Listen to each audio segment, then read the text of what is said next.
मेरा यहोवा अब्बा, मैं आप सबको शबह शलोम। यहोवा अब्बा आपको बहुत सारी आशीषें और बरकतें दे। आए हम इजराइल के लिए, यरूशलेम के लिए प्रार्थना करें कि मेरा यहोवा अब्बा इजराइल को, यरूशलेम को शलोम की आशीषें दे, और इजराइल की जो खोई भेड़े हैं वो यशवा मसीह के नाम से बचाई जाए, उद्धार पाए, और यहोवा सारे इजराइल का, यरूशलेम का, यहूदियों का उद्धार करे, और यहोवा का राज्य इस पूरे जगत में आने पाए, यशवा के नाम से, आमीन।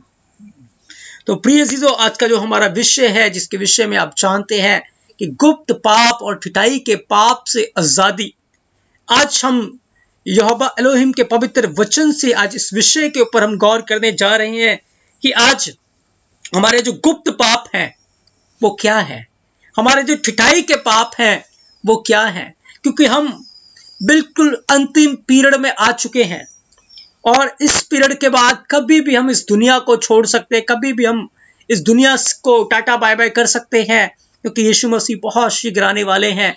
हो सकता है कि हम में से इंडिविजुअल हम इस दुनिया को बाय बाय कर दे, हो सकता है रैप्चर हो जाए, कलीसिया उठा ली जाए, कुछ भी हो सकता है। हमें अपने अंत का बिल्कुल भी प्रिय अजीजों पता नहीं है, इसीलिए हमें जागते रहना है। और आज जब यहोवा एलोहिम का वचन हमारे ऊपर खुलता है, यशवा मसीह का वचन हमारे ऊपर खुलता है, तो आज हम अपने गुप्त पापों को, जो अब तक हमारे जीवन में गुप्त रीति से वो कार्य कर रहा है, आज हमारे ठिठाई के पापों को आज हमारे जीवन से निकलने दीजिए, क्योंकि यदि ये पाप हमारे जीवन में रह गए तो हम यहोवा के राज्य में कभी भी प्रवेश नहीं कर पाएंगे, कभी भी उसके राज्य में हम नहीं जा पाएंगे, क्योंकि वचन के अंदर लिखा है कि बिना पवित्रताई के कोई भी यहोवा एलोहिम को नहीं देख सकता, क्योंकि वो बहुत पवित्र है, उसकी आंखें बहुत पवित्र है, और बिना पवित्रताई के कोई भी उसको कभी भी नहीं देख सकता। प्रिय अजीजों, तो आए हम पवित्रता में होकर आगे बढ़े प्रिय अजीजों, और आज हम गुप्त पाप और ठिठाई के पाप के ऊपर गौर करें। क्या ये पाप हमारे जीवन में कहीं तो नहीं है? यदि है तो आज हमें इसे अपने जीवन से निकाल कर फेंक देना है प्रिय अजीजों। आज हमें इसे खत्म करना है, इसे को जलाकर खत्म कर देना है, ताकि हम एक नया मनुष्य बने, नई सृष्टि हो जो यहोवा के राज्य में प्रवेश करने पाए। प्रिय अजीजों, यहोवा आपको बहुत सारी आशीषें और बरकतें दे।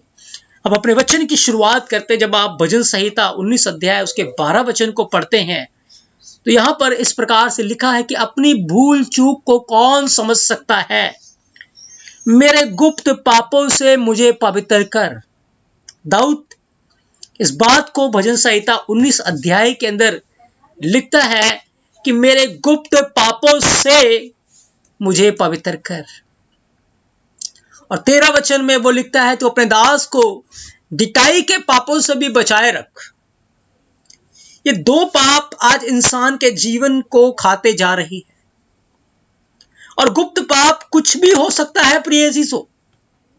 गुप्त पाप की जो डेफिनेशन है, गुप्त पाप के विषय में यदि आप बाइबल के अंदर गौर करें, तो गुप्त पाप वो है जिसे हम जानते हैं और यहोवा एलोहिम जानते हैं, और तीसरा व्यक्ति कोई इस पाप के विषय में नहीं जानता। या तो हम जानते हैं इस पाप के विषय में, या फिर यहोवा जानता है। ये ऐसा पाप है प्रिय अजीजों, और ये ऐसा घिनौना पाप है कि इस पाप को छुपाने के लिए इंसान एक के बाद एक गुनाह करता जाता है, एक के बाद दूसरा गुनाह करता है, दूसरे के बाद तीसरा गुनाह करता है, सिर्फ इस पाप को छुपाने के लिए कि कहीं मेरा पाप प्रकट ना हो जाए। और अंत में लोगों की नजरों में तो वो इंसान बहुत धर्मी होता है, बहुत पवित्र होता है, और सब सोचते हैं कि वो स्वर्ग गया होगा, लेकिन बहुत दुख की बात है कि वो अपने जीवन का अंत नरक के अंदर करते हैं। और इसी कारण से आज बहुत सारे सेवक, बहुत सारे पासवान, बहुत सारे विश्वासी, बहुत सारे एवेंजलिस्ट, बहुत सारे टीचर आज नरक के अंदर सजा काट रहे हैं, नरक के अंदर तड़प रहे हैं, और उनकी चिल्लाहट युगानुयुग के लिए लिखा है बनी रहेगी। वहां का कीड़ा मरता नहीं है, वहां के जो कीड़े हैं वो एक बॉडी के अंदर से घुसते हैं और दूसरी जगह से निकल जाते हैं। नाक से घुसते हैं, आंख से निकलते हैं, मुंह से घुसते आंख से निकलते हैं, नाक से घुसते हैं, और वो जैसे सुई लगती है, कीड़े बॉडी को बार बार छेदते जाते हैं, और बहुत भयंकर वहां की पीड़ा है। और वचन कहता है यहोवा नहीं चाहता कि कोई बड़े से बड़ा दुश्मन भी वहां पर जाए, क्योंकि वो बहुत ही ज्यादा, जिसका बयान भी नहीं किया जा सकता, इतने दुखद और इतने पीड़ा का स्थान है प्रिय यीशु। लेकिन इंसान जब बुराई में बढ़ जाता है, पाप में बढ़ जाता है और अपने आप को बहुत ज्यादा समझदार समझने लगता है, अपने आप को बहुत इंटेलिजेंट समझने लगता है और भिन्न भिन्न प्रकार से वो अपने पापों को, अपने गुनाहों को छुपाने की कोशिश करता है, फिर क्या होता है? वो अपना एंड नरक के अंदर करता है। यहोवा एलोहिम यशवा मशीयाह में हमें मौका दे रही है कि हम अपने पापों से तौबा करें, मन फिराएं। आज बहुत सारे लोग ऐसे गुप्त पापों में अपना जीवन गुजार रहे हैं और दुख की बात यह है कि किसी को इस पाप का नहीं पता, इसलिए कोई जाकर उन्हें चिता नहीं पा रहा और वो इस घमंड में जी रहे हैं कि हमारे पाप के विषय में कोई नहीं जानता, हम बड़े मजे से पाप करते रहे। लेकिन एंड में पछताने के सिवा और कुछ भी हाथ नहीं लगेगा प्रिय यीशु। इसीलिए आज हमें अपने जीवन को के ऊपर गौर करना है। बहुत सारे लोग चोरी छुपे बहुत सारे गलत वीडियो को देखते हैं, घिनौनी वीडियो को देखते हैं। बहुत सारे लोग अपने मन के अंदर एक दूसरे के प्रति घृणित बातों को रखते हैं। ये गुप्त पाप है प्रिय अजीजों। आपके मन के अंदर बहुत घिनौनी बातें चल रही होती, कई बार व्यभिचार वहां चल रहा होता है, कई बार वहां पर क्रोध चल रहा होता है, कई बार डाह चल रहा है, कई बार ईर्ष्या चल रहा है, कई बार घमंड चल रहा है और कई बार भिन्न भिन्न प्रकार के कैंसर, भिन्न भिन्न प्रकार की बीमारियां, भिन्न भिन्न प्रकार के पाप आपके मन के गुप्त स्थान में चल रहे हैं और वहां कोई आपको नहीं देख रहा। लेकिन याद रखें, यीशु मसीह की नजरें आपके ऊपर है। यीशु मसीह आपको देख रहा है। आपको लगता है कि मैं अपने मन के अंदर करता जा रहा हूं या छुप कर पाप कर रहा हूं, कोई मुझे नहीं देख रहा, लेकिन याद रखें एलोहिम की नजरें आपको देखती हैं, यहोवा की नजरें आपको देखती हैं। वचन के अंदर लिखा है, हनन्याह और सफीरा ने जब जमीन बेची तो बेचकर उनके मन के अंदर लालच आ गया। उनके मन के अंदर जब लालच आ गया तो उन्होंने कहा, किसने देखा कि जमीन हमने कितने में बेची? किसने देखा इस बात को? ऐसा करते हैं, आधे से ज्यादा रख लेते हैं और थोड़ा सा ले जाकर, एक भाग ले जाकर प्रेरितों के चरणों में रखते हैं और उनसे जाकर कहेंगे कि भूमि इतने में ही बिकी है। कौन हमें देख रहा है? पतरस को क्या पता कि भूमि कितने में बिकी है? किसी को क्या पता? लेकिन वो भूल गए थे यहोवा एल रोई है, यहोवा देखता है। उनके पाप को यहोवा देख रहा था, उनके मन के अंदर की बुराई को यहोवा देख रहा था, यहोवा देख रहा था। प्रिय यीशु, क्या हुआ? उनका गुप्त पाप उनको मौत के मुंह में धकेल गया। उनके गुप्त पाप ने उनको मौत के मुंह में धकेल दिया और वो नाश हो गए। वो नाश हो गए प्रिय यीशु। अकान के साथ क्या हुआ? अकान ने देखा सोना है, सोने को छुपा लिया और जाकर जमीन के नीचे गाड़ दिया और उसने अपने मन में सोचा कि किसी ने मुझे नहीं देखा, किसी को नहीं पता कि मैंने चोरी की है, किसी को नहीं पता मैंने लालच किया है, किसी ने मुझे नहीं देखा। लेकिन वो भूल गया था कि यहोवा मुझे देखता है, उसकी आंखें मुझे देख रही हैं। वो भूल गया था प्रिय यीशु। आज बहुत सारे बुद्धिमान लोग कलीसिया में ऐसे पाए जाते हैं जो भूल जाते हैं कि कोई हमें देख रहा है और वो सोचते हैं कोई हमें नहीं देख रहा। हम जी भर के चुगलियां करें, जी भर के निंदा करें, जी भर के अपने मन के अंदर घृणित काम करें, व्यभिचार करें, पाप करें, लालच करें, कुकर्म करें, कोई हमें नहीं देख रहा। हम तो बहुत धर्मी है लोगों की नजरों में, लेकिन कोई हमें देख रहा है।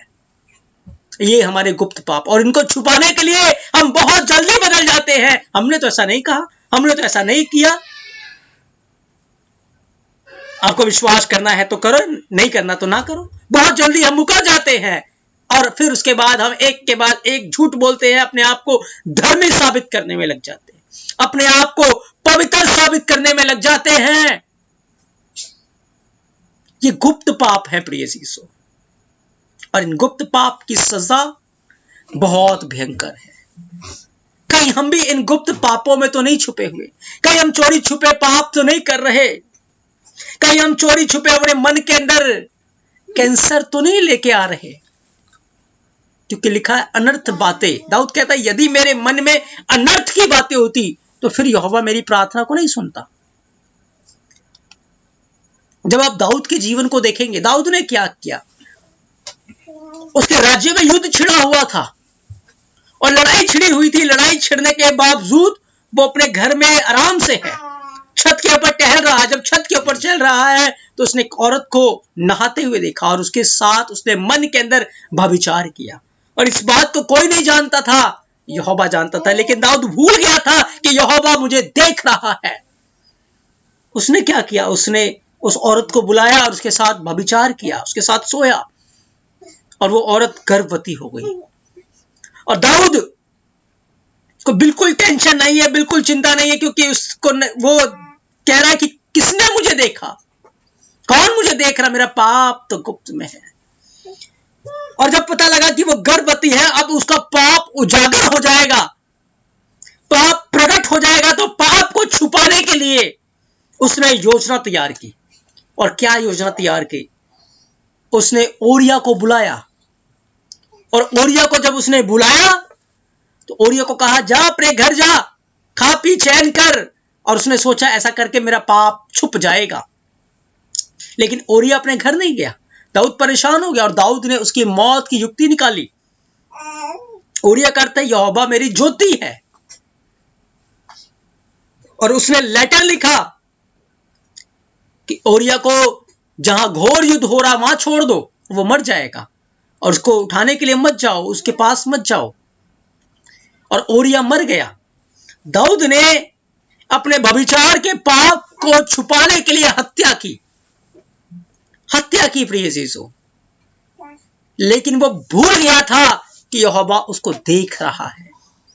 याद रखें इस बात को कि जो हम शरीर में बो रहे हैं, चाहे आप तौबा कर लें, चाहे आप घुटनों के बल आकर माफी मांग लें, चाहे आप उपवास प्रार्थना कर लें, लेकिन जो आपने शरीर में बोया है उसको शरीर में जरूर जरूर और जरूर काटना पड़ेगा।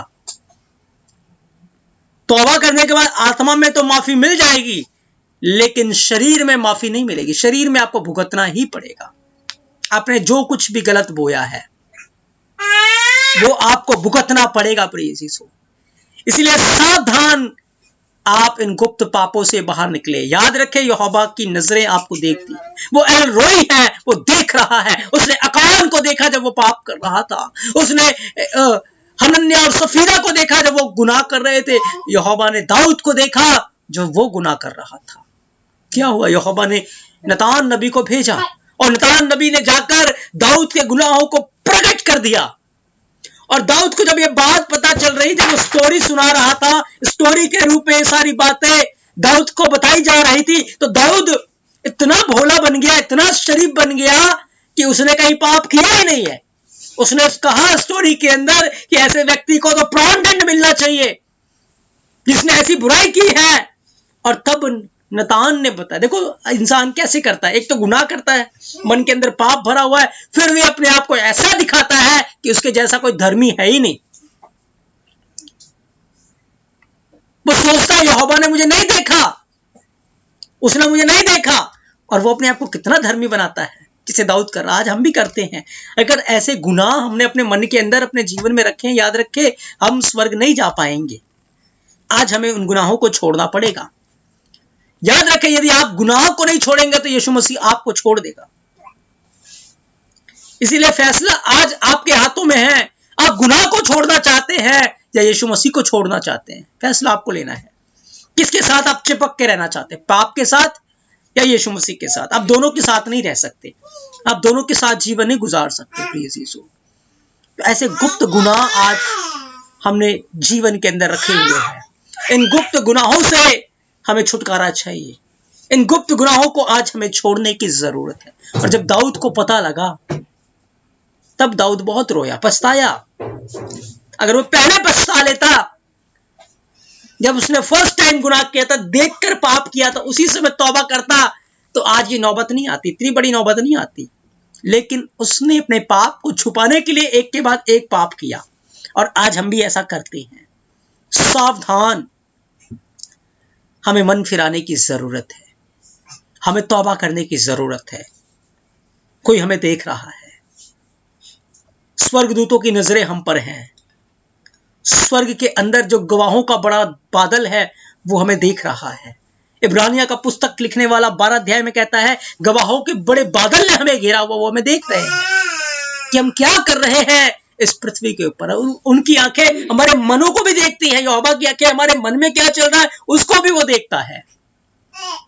इसीलिए प्रिय जीसु सावधान, दाऊद ने जब गुनाह किया, क्या उसको सजा मिली? यहोवा ने उसके पाप को आत्मा में तो क्षमा किया, लेकिन जो उसने पाप किया था, उस पाप के कारण उसका बेटा मर गया। 7 दिन उसने विलाप किया, और विलाप करने के बाद उसका बेटा मर गया। उसके बाद इतनी यहां पर बात नहीं रुकी, उसको अपना राज भवन छोड़कर मारे मारे फिरना पड़ा। क्यों? क्योंकि उसके बेटे ने राजद्रोही की गोष्ठी कर दी थी। अबशालोम उसके प्राण का दुश्मन बन गया था। और ये पहले नतान नबी के द्वारा बताया गया था कि जो तूने बीज बोया है, शरीर में उसका फल तुझे भोगना पड़ेगा। और जैसे उसने छुप के व्यभिचार किया था, उसके बेटे ने उसकी रखेलियों के साथ, लिखा है, छत के ऊपर खुलेआम व्यभिचार किया। और 3 महीने तक दाऊद मारा मारा फिरता रहा। जैतून के पर्वत पे लिखा है, खूब रोया, इतना रोया जिसके कोई हद नहीं थी। प्रिय यीशु, क्यों? एक छोटे से पाप के केस के कारण। पाप एक स्वादिष्ट भोजन की तरह है, बहुत टेस्टी लगता है एक निवाल, लेकिन याद रखिए वो टेस्ट कुछ सेकंडों के लिए होता है। उसके बाद जब पेट खराब होता है, लूज मोशन लगते हैं, और वो लंबा चलता है, और फिर बंदा बिस्तर पकड़ लेता है। ऐसे ही हालत इंसान के जीवन में गुनाह कर देता है, पाप कर देता है। इसीलिए गुप्त गुनाहों से हमें बचने की जरूरत है, हमें सावधान होने की जरूरत है। आज हमें अपने जीवनों को चेक करना है, हमें उन गुप्त पापों को छोड़ना है। आज कलीसिया बहुत सारे ऐसे गुप्त गुनाहों में है जिन्हें छोड़ने की जरूरत है। जब आप मलाकी की किताब को पढ़ेंगे, तो मलाकी की किताब का लेखक 1 अध्याय 6 से 8 वचन में क्या लिखता है? लिखा है, पुत्र पिता का और दास स्वामी का आदर करता है। यदि मैं पिता हूं तो मेरा आदर मानना कहां है? यदि मैं स्वामी हूं तो मेरा भय कहां है? सेनाओं का यहोवा तुम याजकों से भी जो मेरे नाम का अपमान करते हैं, यह बात पूछता है कि फिर मेरा आदर कहां रहा? फिर भी लोग उस समय क्या पूछते थे, तो भी तुम पूछते हो कि हमने किस बात में तुझे अशुद्ध ठहराया है, किस बात में हमने तुच्छ जाना है? इस बात में भी तुम कहते हो कि यहोवा की मेज तुच्छ है। अब यहोवा कहता है कि जब तुम अंधे पशु को बलि करने के लिए समीप ले आते हो, तो क्या यह बुरा नहीं है? जब तुम लंगड़े या रोगी पशु को ले आते हो, तो क्या यह बुरा नहीं है? अपने हाकिम के पास ऐसी भेंट ले आओ, क्या वह तुमसे प्रसन्न होगा और वह तुम पर अनुग्रह करेगा? सेनाओं के यहोवा का यही वचन है। अब प्रिय अजीजों, मलाकी के समय में क्या हो रहा था? दुष्टता लोगों की इतनी ज्यादा बढ़ चुकी थी कि वो लंगड़े पशुओं की कुर्बानी करते थे, अंधे पशुओं की कुर्बानी करते थे, अशुद्ध पशुओं की कुर्बानी करते थे, जिसके खिलाफ यहोवा की तोरा, यहोवा की व्यवस्था कहती थी कि जो बलि का मेमना है या कुर्बानी है, वो निर्दोष होना चाहिए, निष्कलंक होना चाहिए, उसमें कोई दाग, कोई झुरझुरी नहीं होनी चाहिए। लेकिन लोगों ने क्या किया? अंधे पशुओं की बलि दी, लंगड़े पशुओं की बलि दी। प्रिय यीशु, आप कहेंगे ये तो उन्होंने पाप किया, इससे हमें क्या लेना देना? याद रखिए, जब आप रोमियो 12 अध्याय उसके पहले वचन को पढ़ते हैं, लिखा है, हे भाइयों, मैं तुमसे विनती करता हूं, अपने शरीरों को जीवित, पवित्र और यहोवा को भावता हुआ बलिदान करके चढ़ाओ, यह तुम्हारी आत्मिक सेवा है। तो प्रिय अजीजों, आज मुझे और आपको यहोवा के आगे निर्दोष, पवित्र और यहोवा को भावता हुआ बलिदान करके अपने जीवन को चढ़ाना है। लेकिन आज पुलपट के ऊपर विश्वासी खड़ा होकर, सेवक खड़ा होकर, कोई अंधा होता है, कोई गूंगा होता है, कोई लंगड़ा होता है, और वो अपने जीवन को यहोवा के आगे कुर्बानी करके चढ़ा रहा है। हम प्रार्थना में आ जाते हैं, घुटनों के बल आते हैं, लेकिन आत्मिक रूप से अंधे हैं, आत्मिक रूप से लंगड़े हैं, आत्मिक रूप से दोष भरा हुआ है, और ऐसे बलिदान यहोवा को पसंद नहीं है। ऐसी कुर्बानियां यहोवा को पसंद नहीं है। हमें अपने जीवन को चेक करना है, कहीं हम आत्मिक रूप से लंगड़े तो नहीं है, कहीं हमारे पांव बुराई की ओर बढ़ रहे हैं और उसी चीज से हम यहोवा की स्तुति भी कर रहे हैं। कहीं हमारे होठों से हम मनुष्य को जो लिखा है, याकूब कहता है कि इन्हीं होठों से हम एक दूसरे के ऊपर दोष लगाते हैं, एक दूसरे को कोसते हैं, एक दूसरे के खिलाफ बातें करते हैं, एक दूसरे की बुराई करते हैं। इसका अर्थ ये गुंगे हो चुके हैं, अशुद्ध हो चुके हैं, और इन्हीं होठों से हम यहोवा की स्तुति करते हैं। क्या यहोवा उन होठों की स्तुति को ग्रहण करेगा? कभी भी नहीं करेगा। इन्हीं हाथों को उठाकर हम यहोवा की वर्शिप करते हैं, और इन्हीं हाथों से हम एक दूसरे के साथ मारपीट करते हैं, इन्हीं हाथों से हम एक दूसरे की बुराई करते हैं, इन्हीं हाथों से हम एक दूसरे के खिलाफ हो जाते हैं।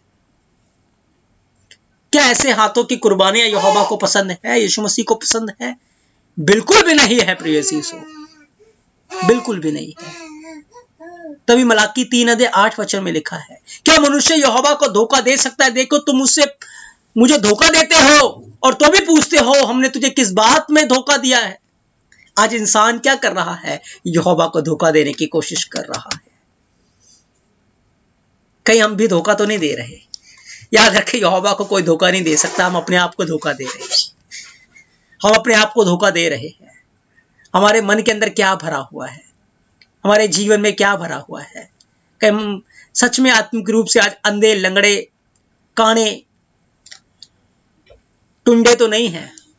हम प्रवेश नहीं कर पाएंगे जीवन में, रास्ता सकड़ा है। हम चल पड़े हैं उसी के साथ, रास्ता बहुत सकड़ा है। मलाकी के समय में लोगों ने किया, यहोवा ने उनको चिताया, यहोवा ने उनको चेतावनी दी कि सुधर जाओ, मुझे ऐसी भेंटें पसंद नहीं है। तुमने ये जो काम किए हैं इसकी भयानक सजा है। और यहोवा का क्रोध उनके ऊपर था। आज भी यहोवा का क्रोध है लोगों के ऊपर, क्योंकि आज कलीसिया सही रीति से यहोवा के साथ नहीं चल रही। हमारे जीवन सही रीति से नहीं है। बहुत सारे लोगों को तो मैंने ऐसा देखा है, कलीसिया में तो आत्मिक गीत गाते हैं, बाहर जाके फिल्मी गीत गाते हैं। कलीसिया में यहोवा की भजनों के ऊपर नाचते हैं और बाहर जाकर डीजे पे भी नाचते हैं। ऐसे लोग भी हैं। तो प्रिय अजीज, तो वो आत्मिक रूप से अंधे हैं, लंगड़े हैं, बहरे हैं, मैं आपको बताना चाहता हूं। और ऐसे बलिदान यहोवा को कभी भी पसंद नहीं है। ऐसे बलिदान यहोवा को पसंद नहीं है। हमें अपने जीवनों को आज चेक करना, कहीं मैं लंगड़ा तो नहीं हूं, कहीं मैं अंधा तो नहीं हूं। यदि हम आंखों से गलत चीजों को देखते हैं, व्यभिचार की चीजों को देखते हैं, गलत वीडियोस को देखते हैं, आप आत्मिक रूप से अंधे हैं। यदि कानों से बुराई सुनते, गलत चीजों को सुनते हैं, तो बहरे हैं। फिर होठों से निंदा करते, चुगली करते, तो गूंगे हैं। फिर आप हाथों को उससे बुराई कर रहे हैं, तो फिर आप यहोवा को बलिदान करके नहीं चढ़ा सकते। और आपका जो बलिदान है वो घृणित ठहरता है। आपकी प्रार्थना घृणित हो जाती है, आपकी आराधना घृणित हो जाती है। इसीलिए पहले अपने जीवन को चेक करें, अपने जीवन से बुराई को दूर करें, अपने आप को यीशु मसीह के लहू के द्वारा धोकर शुद्ध करें, और फिर आए प्रार्थना में, फिर आए वचन को पढ़ने के लिए। सही रीति से आए, वो आपको पवित्र करेगा, वो आपको शुद्ध करेगा, और आप नए हो जाएंगे। और फिर आप वो बलिदान बने जिससे यहोवा की महिमा हो। याद रखें, यहोवा का वचन अंतिम दिनों में ये सारी बातें हम पर खुलनी है। तभी यहोवा ने ये भविष्यवाणियां मलाकी को दी थी। पहले वचन में लिखा, देखो मैं अपने दूत को भेजता हूं, वह मार्ग को मेरे आगे सुधारेगा, और यहोवा जिसे तुम ढूंढते हो वह अचानक अपने मंदिर में आ जाएगा। हाँ, वाचा का वह दूत जिसे तुम चाहते हुए सुने वह आता है। परंतु लिखा, उसके आने के दिन को कौन सह सकेगा? जब वह दिखाई दे तब कौन खड़ा रह सकेगा? क्योंकि वह दिन सोनार की आग और धोबी के साबुन के समान है, सारे मैल को धोकर साफ कर देगी। वह रुपये का ताने वाला और शुद्ध करने वाला बनेगा। वह लेवियों को शुद्ध करेगा और उन सोने को रुपये की नाई निर्मल करेगा, तब वे यहोवा को भेंट धर्म से चढ़ाएंगे। समय आ चुका है जब सुनार की आग के समान वचन हमारे जीवन को धोए, शुद्ध करे। धोबी के साबुन के समान वो हमारे जीवन की बुराइयों को शुद्ध करे, और आज हम शुद्ध हो, आज हम पवित्र हो प्रिय यीशु। और यहोवा के लिए हम एक ऐसा पवित्र बलिदान बने, निर्दोष बेदाग ऐसी कलीसिया बने जिसे यहोवा पसंद करता है, जिसे लेने के लिए वो शीघ्र बादलों के ऊपर आने वाला है। मैं विश्वास करता हूं आज के वचन के द्वारा आपने आशीष और बरकत को पाया है। गुप्त पाप और ठिठाई के पाप, गुप्त पाप के विषय में हमने देख लिया है। ठिठाई के पाप क्या होते हैं? कहने के बाद भी बार बार बार बार उस पाप को करते जाना। कहते ना ढीठ हो गया बंदा, ढीठ।